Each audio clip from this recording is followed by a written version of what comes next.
Hi all. Everything in my video is pulled from the public domain, and I am using them under the Fair Use, Fair Dealings guidelines. Everything I say is my own opinion. You should look into this information for yourselves, but I'm pretty sure I'm right. We all know there was an inquiry into the Martin Bashir interview through BBC. Well, the investigation is over, and the BBC is saying that the interview did not meet standards of integrity and transparency, and that it was deceitful, and that they even admitted their probe in 1996 was woefully ineffective. Martin Bashir actually forged some bank documents, and that was one of the things that he did in order to deceive Diana into giving the interview. Now, here's where it gets interesting. Almost as if he knew something might come back on him, he had this note written by Princess Diana, which he turned in as evidence. And what it says is, Martin Bashir did not show me any documents nor give me any information that I was not previously aware of. It went on to say that she consented to be interviewed on Panorama without any pressure and that she had no regrets. Tim Davie, who is the BBC's Director General, actually said that the organization had multiple serious failures. The BBC sent letters to Charles, William, Harry, anybody who was hurt by this. He also returned the BAFTA award that it won for this interview, as well as all the other awards it won that had anything to do with this interview. So William's response, in comparison to Harry's response, was very interesting. I'm going to play this for you just in case you didn't see it. Watch this. It is welcome that the BBC accepts Lord Dyson's findings in full, which are extremely concerning. That BBC employees lied and used fake documents to obtain the interview with my mother, made lurid and false claims about the royal family, which played on her fears and fueled paranoia, displayed woeful incompetence when investigating complaints and concerns about the programme, and were evasive in their reporting to the media and covered up what they knew from their internal investigation. It is my view that the deceitful way the interview was obtained substantially influenced what my mother said. The interview was a major contribution to making my parents' relationship worse and has since hurt countless others. It brings indescribable sadness to know that the BBC's failures contributed significantly to her fear, paranoia, and isolation that I remember from those final years with her. The next thing William said really caught my attention. He said, and I'm quoting, "In an era of fake news, public service broadcasts and free press have never been more important." So I'm glad that he recognizes that free press is important. He then went on to say that the Martin Bashir interview should never be aired again. It should never see the light of day. Harry's response, of course, is going to be tailored to fit into the victim narrative. At least that's the way I'm reading it.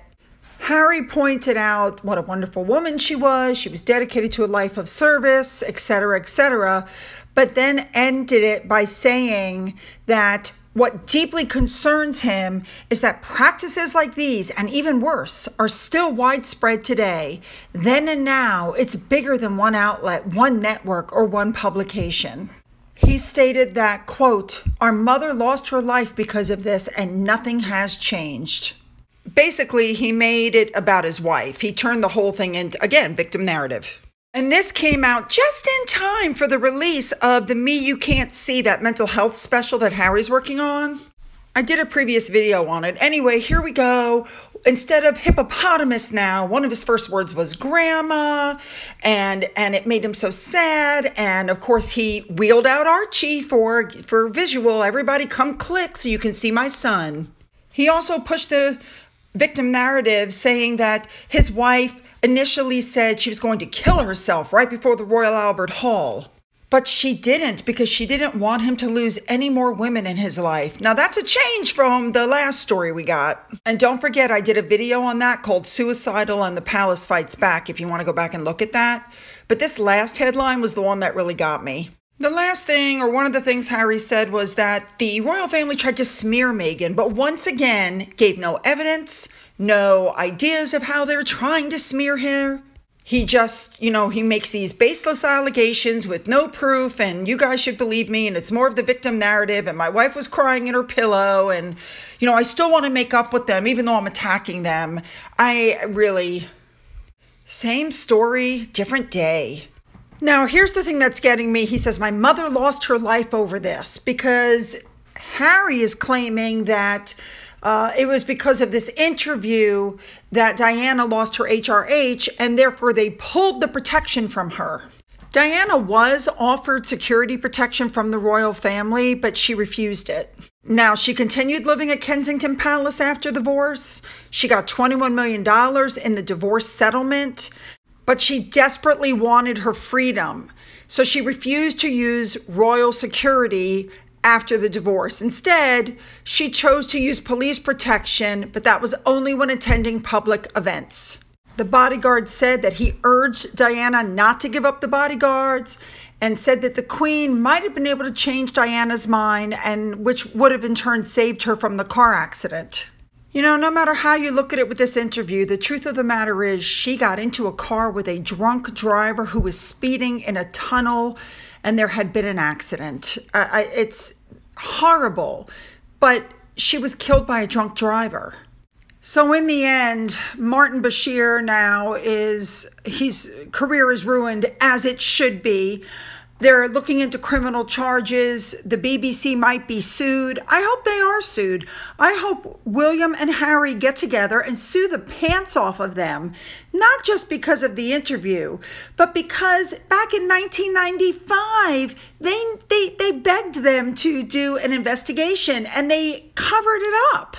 And let's be honest, since the death of their mother, William has had some depression, and Harry has just gone down a mental health spiral. So what do you guys think about all of this? Don't forget to leave your comments below.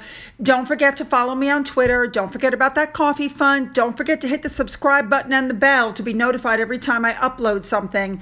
And as always, you guys, have a great day.